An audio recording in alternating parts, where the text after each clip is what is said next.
Good morning, thank you. And I'm sorry I'm not saying this in Bulgarian. It would be a very, very short presentation if it was in Bulgarian. So thank you for letting me speak English. The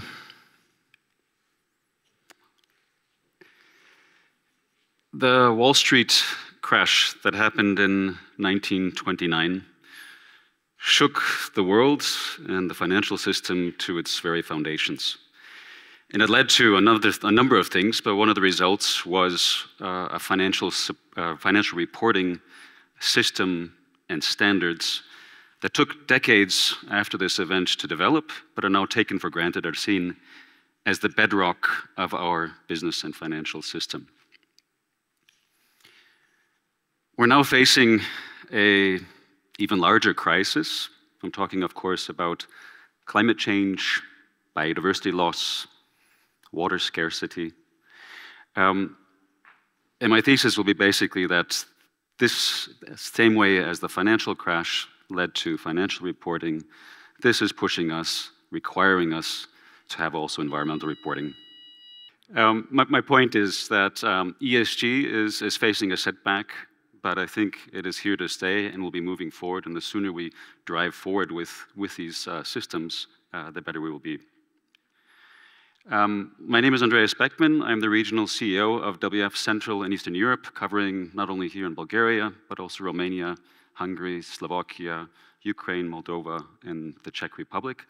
I'm also the chair of what is called the WWF Global Corporate Engagement and Partnerships Committee, which oversees the engagement of WWF across the world with the corporate sector. So I've got a front row seat in what's happening across the world in terms of WWF's engagement with the corporate sector. And I want to touch on ESG and where I think we are at the moment, but then also some of the challenges and also opportunities that are facing us, and also give some examples of the way that we are working with the corporate sector. There is good reason to be concerned about ESG. In the US, the Trump administration, of course, is very full-throated in anything that is environmental or social, but there's also cause for concern here in Europe. My own organization has been very critical of the omnibus legislation that the European Commission has recently brought out regarding environmental reporting requirements, due diligence, and so on. A lot of the companies have already put a lot of resources and effort into setting up their monitoring and reporting systems. We need to move forward and actually use these rather than change the goalposts along the way. The answer to the challenges facing us is not less green.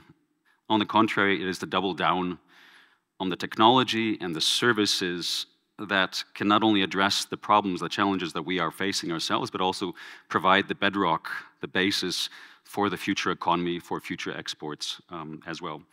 The future certainly does not lie in moving backwards with Trump. Just for an example, take the difficulties that Volkswagen is facing right now.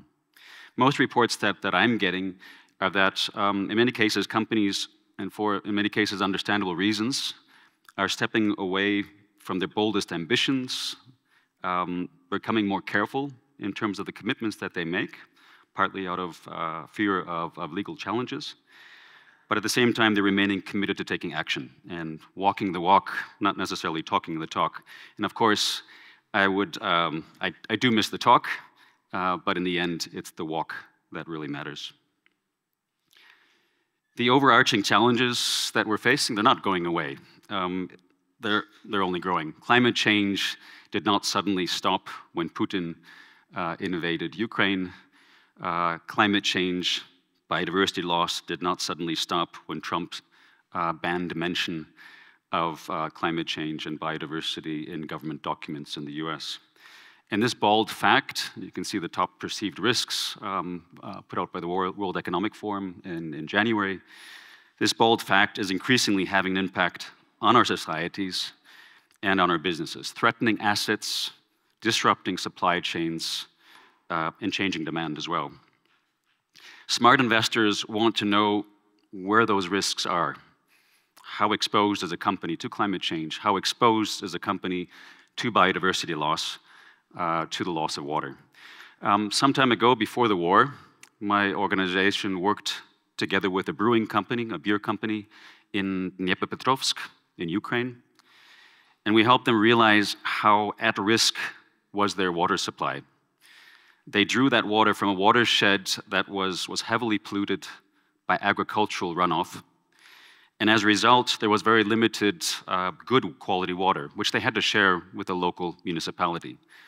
So, under pressure, on the one hand, the company might not have enough good quality water, a supply chain issue, or they might have to take that away from the municipality, which of course would be a reputational challenge or a reputational risk for them. We worked with the company to engage officials and also farmers in that watershed to address and try to improve that water supply. Smart investors want to know that companies are not only aware of the risks, like the ones faced by our brewery, but they're also taking action to do something about it.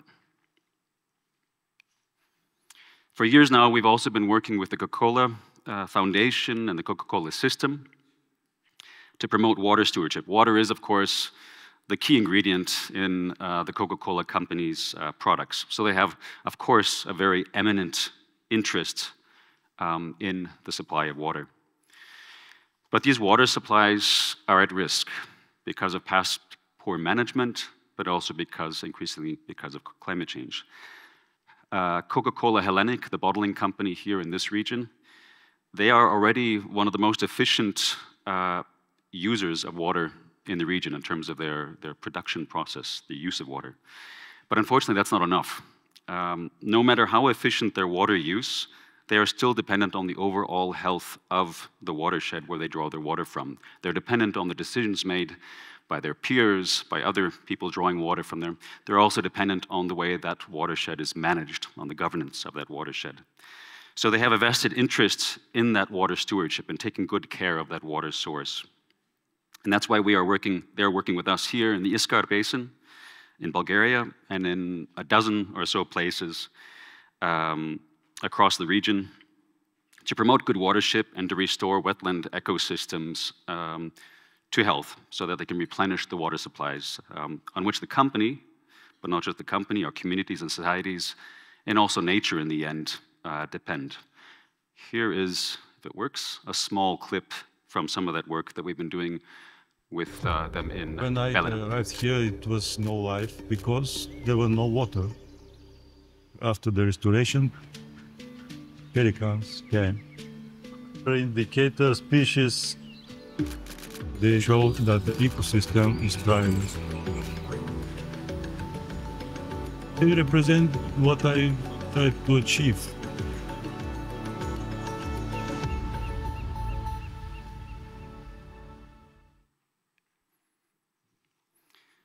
Directly or indirectly, every company is dependent on water and on ecosystem goods and services from nature.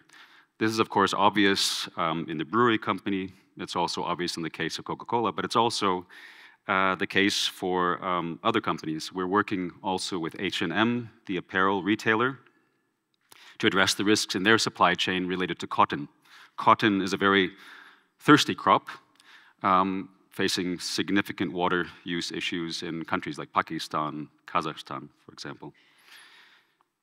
Our aim in working with companies like Coca-Cola and H&M is to accompany them on a journey that starts with an understanding of the risks, their dependence on water, on ecosystem goods and services, and their own imprint on it, taking action against those risks, both in terms of their own operations, but then extending that to the supply chains, and then also to collective action, and eventually also towards influencing, improving the governance frameworks, the management of these resources. We've just launched a knowledge hub on water stewardship in our region. You can check it out online. Where do we go in this brave new world that we have? Across the world, people are worried and afraid of the growing challenges that we all are facing. And too often they're looking for answers that will not actually address the problems. The most recent reputation report from Edelman underlines or gives poor marks for government in terms of taking action. It gives high marks for business in terms of being effective and practical.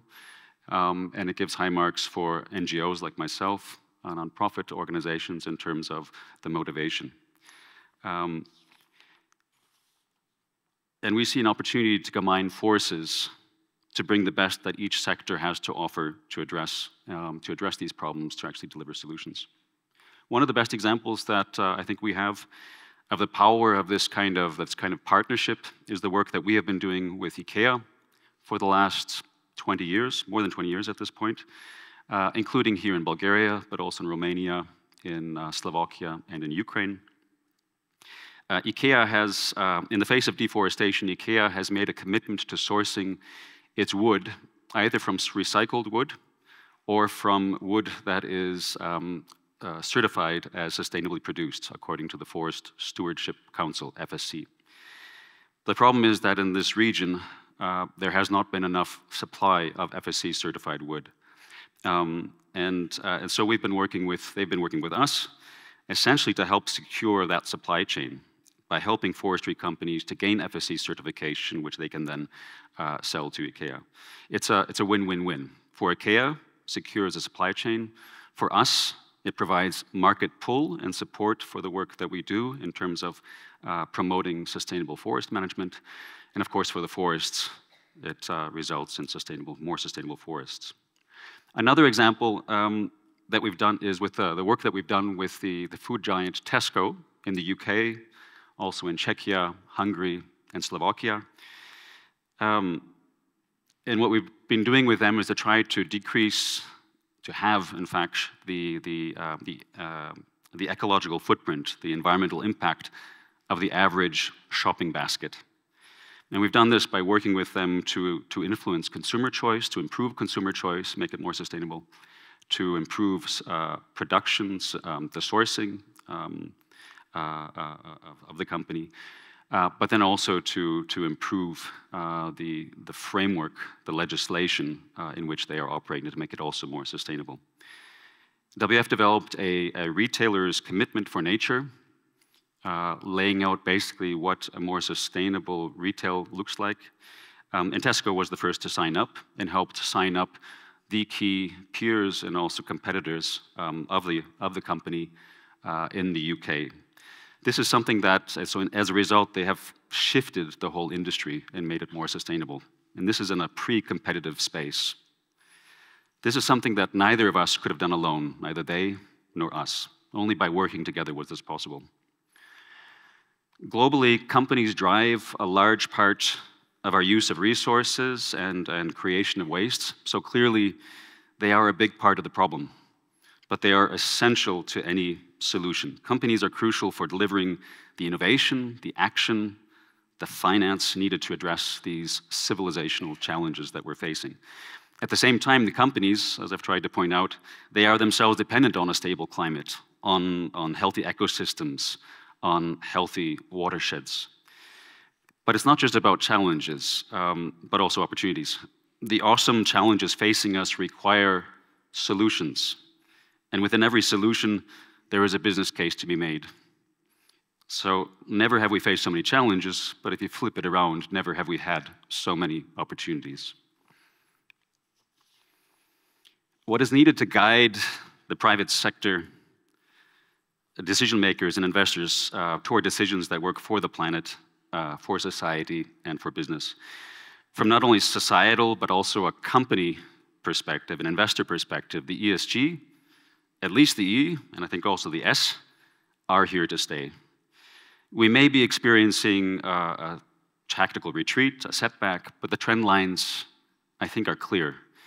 And the sooner we get beyond measuring and reporting and actually start to actually use the results to drive action, to drive investment, to work together to deliver the solutions we need, the better off we will all be. The challenges we're all facing are awesome, they're daunting. Will we be successful in facing them? I don't know. But I do know that facing them individually alone will not work. It's only by working together can we address them. As we say at WF, together possible. Thank you very much.